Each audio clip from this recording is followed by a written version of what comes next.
the system is broken. We are at the end of this cycle of building everything upon debt. We are at that point where the exponential growth of the debt makes it unsustainable. We must be utilizing this time to prepare for this certainty, a new era that no one has really seen before, of significant inflation, a very weak currency, a lack of jobs, a lack of growth. I mean, all of these things are coming, and people need to be utilizing this time to prepare for that. Unfortunately, not many people are. As a responsible person with growing concerns for your privacy and personal liberty, you want to know where we're headed and what you can do about it. We ask the experts what you need to do to take prudent and responsible action to safeguard your family's wealth and well-being, and what basic first steps will help you to be aware and prepared. ReluctantPreppers.com. Welcome back, Reluctant Preppers. Today our special guest is Craig Hemke, otherwise known as Turd Ferguson, founder of the TF Metals Report, extremely popular online blog and environment where people find out about what's really going on in the world of precious metals. Welcome and joining us here on Reluctant Preppers, Turd. Again, it's my pleasure. Thank you. I'm hoping today that you could talk with us about what's really going on in asset markets, what people should and shouldn't trust as they look to really protect themselves, and maybe also at the end, if you could just let us know a little bit about what preparedness steps you've taken personally, walk the walk, so to speak. But just at the very beginning, a lot of people are very busy. They're in their careers, their jobs, they've got conventional sources of information that we're all being exposed to, and yet they may have this uneasy feeling that things are not as we've been led to believe. So could you speak a little bit to that reality that people are facing, what it may be that they're sensing, and some of the facts that you know that are going on in that arena? You know, it's an interesting point and a great question, because folks that sense that you know, in their daily busy lives of caring for their families and worrying about, you know, their aging parents and worrying about, you know, getting their kids into college and everything else, they likely sense, though, when they have the time to look around them, that things aren't right. You know, ever since the great financial collapse in 2008, I mean, here we're still talking about, hey, it's finally a recovery 6 years later. And that kind of promotes a general sense of unease for a lot of folks. What I can kind of add from my perspective is that I was in that same boat. I spent the better part of 20 years as a somehow related to the securities industry, as a stockbroker in what they call a wholesale of mutual funds, always tied very closely in with the markets and the economy. I have a degree in economics. I mean, all of this stuff. And so I bought it hook, line, and sinker all the way through about 2008. And it was at that point that I finally had a chance to really sit down and devote some mental energy into what was really going on. And so I guess what I'm saying is I was just the exact same as anybody else that might be listening and thinking, you know, wondering what is really going on and feeling unease about it. That's where I was in 2008. I just have had the benefit of being able to spend a lot of time just observing and thinking, and it really was a very eye-opening experience. And what I found is that it really isn't true at this point. What you read and what you are told in the financial media is all, I guess, what we like to call mope or spin, mope being a management of perceptions, MOP, and that Ben Bernanke and all of these folks that set monetary policy and run the Fed are big believers of what they call the wealth effect. That's something folks can Google if they want to, you know, find out more of what that means. And the wealth effect is this idea that if everybody can kind of feel like everything's going well, if you sense that you see that your 401k balance is going up, that everybody's going to feel great and things are just going to get better, and it's going to be this virtuous cycle. Since the economy has been kind of moribund and all the banks have been zombies since 2008, this mope, this spin that everything is just great and go out and buy yourself a new refrigerator has really taken hold. As part of all of that is the gross manipulation now of nearly every I guess we'll call it market, All right. all the way down to the stock market. There's no attachment to fundamental reality in the stock market. A lot of folks go, gosh, why does the stock market keep going up every day? Everybody's going to, if you're listening, think, oh, that's just some kind of conspiracy theory. No, it's not. This is how it works. The Fed has their network of primary dealer banks. Those banks, like Goldman Sachs and Morgan Stanley, are getting a cash infusion on a daily basis that we call quantitative easing.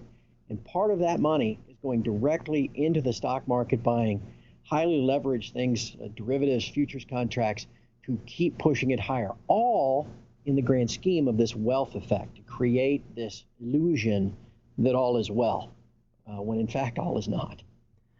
And so when people see the stock market going up and may take action, such as saying, doing more consumer spending, taking on more debt, that sort of thing, because of that, that's not necessarily acting in concert with the underlying health of the real economy or their best way of reducing risk for their family. So where else should they be looking? What else is really going on, and what other options should they be considering?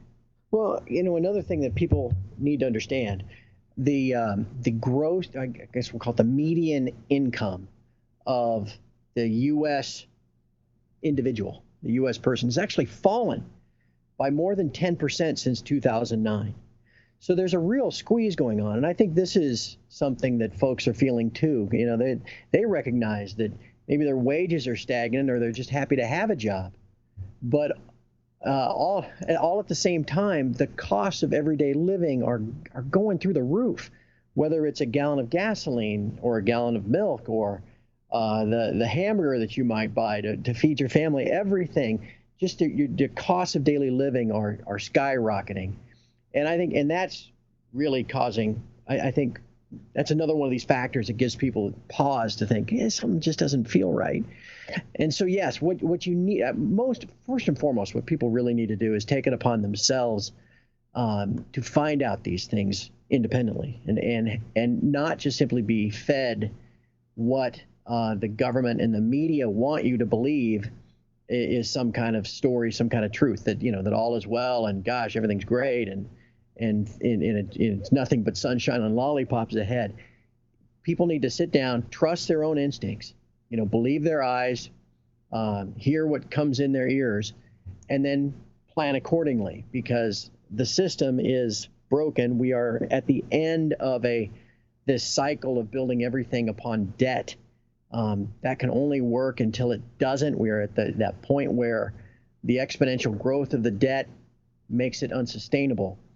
And we must be utilizing this time to prepare, as I guess we're discussing, for this certainty of, I guess, and the strongest word would be economic collapse, but more likely a new era of that no one has really seen before, of significant inflation, a very weak currency, a lack of jobs, a lack of growth. I mean, all of these things are coming, and people need to be utilizing this time to prepare for that. And unfortunately, not many people are. So what are some specific steps that the average person can take to get started? It can seem daunting if you haven't stepped out of the conventional paradigm that we're all walking in lockstep in this modern culture. So what are some basic steps that people can take that don't seem overwhelming at first, just to get started? From a financial standpoint, you just have to expect, like I said, significant cost of living increases as we go forward. And so even if you don't have a lot of savings, even if you're not sitting on a $500,000 401k, you can protect yourself from that by I don't know when I say stockpiling or storing, but buying now at a cheaper price. If that means instead of buying just one new coat for your kids in anticipation of next winter, buy two. Because by the winter of 2016, things are probably going to be even more expensive than they are today.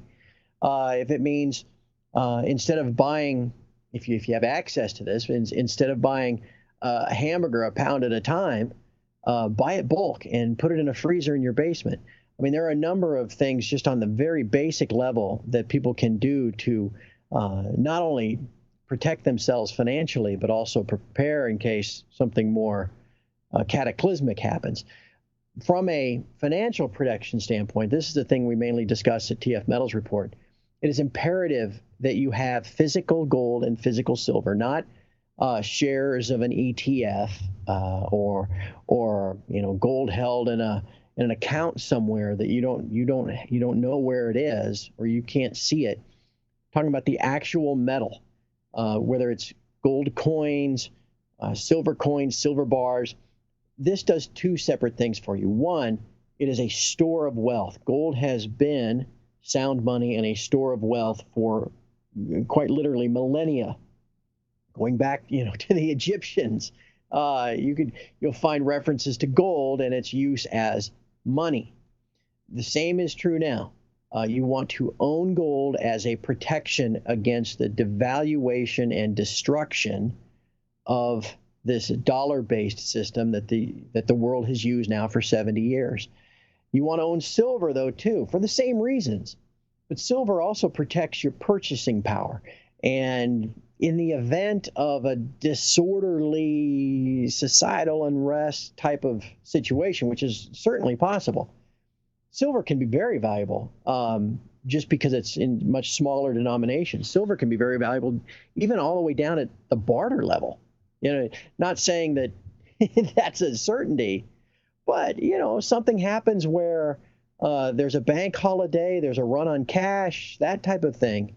Having silver on hand, physical silver and physical gold, can also serve you just in terms of being able to acquire everyday goods. So precious metal is a significant part of your preparation for these events that are most certainly coming. Are there any other preparatory steps that you would either recommend or that you've done personally that you could share with our viewers? Well, I do. I don't store a lot of food. There are people you see on TV, with 3 and 4 years worth of water and food, and all that kind of stuff in a bunker. I don't have that, but I'm also not living day to day out of the pantry either. So you do that. I would really make sure you have something like a Berkey water filter and a bunch of extra filters, because if there were ever some type of situation where your grid collapsed, or heck, just a tornado went through your town, and you had a lack or not access to fresh water for 3 or 4 days, you're going to want something like that. We talk about your guaranteed, your insurance of precious metal, not only of protecting the purchasing power and as a store of wealth. That's obviously very significant too. But I got to tell you, all the way down, I would never have even considered 6-7 years ago being a gun owner and I guess what's the word I'm looking for? Not fluent, but practiced and accurate. Sure, a marksman. Yeah, there you go. I would never have thought of that. Again, it's not, I'm not a gun owner and an ammunition owner for that gun in preparation of, having to set up sandbags at the end of my driveway, and all that kind of stuff. Right. But, we've seen, there have been psychological studies done that if there are ever disasters, for the first 24 hours or so, everybody gets along fine. And Civil, yeah, everything's fine. After 48 hours, people start to get a little nervous that maybe no one's coming to help. And by 72 hours, everything falls apart. God forbid there's some type of war or, EMP event or something. I mean, all these things that are, the odds are stacked astronomically against it. But at the same time, you never know about, and there's even I don't want to say likelihood, but there's at least a potential that should there ever be significant societal unrest, and caused by some lack of food distribution or whatever, I mean, you're going to want some type of protection for yourself and for your family. And I'm not, like I said, I don't own a gun because I'm expecting a shootout at the OK Corral. However, in the unlikely event that something like that ever happens, I'm going to be glad that I have one. Right, and it wouldn't be the time that you could acquire anything if you needed one. So many people that we've seen experienced it directly when there was severe weather events in our area, and stores were wiped out of things, or when Congress announces some restriction on high capacity magazines or ammunition or whatever, and we'd go to the sporting supply store and there's just nothing there. So the just-in-time supply chains are so thin that the only time to acquire something that you might need is when you don't need it. So that your advice is well taken there. And I know that your time is short and we need to let you go, and we'll have to have you back on. But before we do, can you let people know how they can find out more about your work if they would like to hear more of what your advice and your things you have to say? Yeah, I appreciate that, Dan. Again, my website is called TF for Turd Ferguson, tfmetalsreport.com, all one word. Kind of like my background of kind of stumbling into this 5-6 years ago, recognizing that things weren't right. That's what this site is set up for. We call the kind of subtitle to it is preparing for the end of the great Keynesian experiment, Keynes being the economist who kind of was the godfather of all of this debt-induced central planned government that we have. And that's all coming to an end. And so the site is built on that notion that we're all here to help each other. So as opposed to your regular internet site where, it's sniping and people calling each other names it's just not. TF Metals Report is completely different. We're all there to help each other, and people provide links through the forums and through all the different threads. And there's just some great forums and threads that discuss disaster preparation and financial preparation too. So I'd encourage anybody listening to at least come check it out. Again, tfmetalsreport.com, and it's a different place, and I think most folks will enjoy being a part of it. We'll encourage our viewers to check that out. We'll include a link to your website in the description of this video. Craig Hemke, thank you for being with us today. We'll have to have you back again here on Reluctant Preppers in the near future. Again, it was an honor and a pleasure. Thank you very much. Have a great weekend. Thank you.